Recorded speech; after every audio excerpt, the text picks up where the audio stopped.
తిమోతికి చక్కని పేరు పెట్టారు. నేను అనుకుంటాను అమ్మ కలిసి పెట్టారు పేరు. ఎవరికి?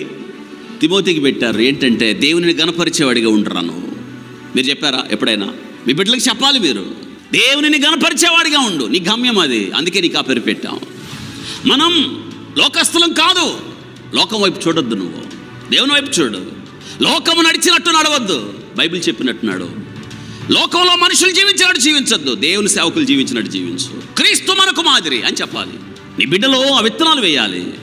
వాడు ఎదుగుతున్నప్పుడు వాడి గమ్యం, చిన్నప్పుడు నువ్వు ఏ విత్తనాలు విత్తావో, ఏ ఘనత కొరకైనా పాత్రని నువ్వు ఆశపడ్డావో, నీ ఆశ నెరవేర్చేవాడవుతాడు నీ బిడ్డ. లోకంలో ఒక శ్రేష్టమైన చరిత్రను సృష్టించే తల్లిదండ్రులుగా ఒక తరంగా మనం ఉండాలంటే మనం చేయాల్సింది ఏంటంటే బిడ్డల మీద పనిచేయడం తప్ప ఇంకోటి కాదు. మన జీవిత గమ్యం ఏమిటో తెలుసా? దేవునిని గణపరచాలని. నిజంగా తిమోతికి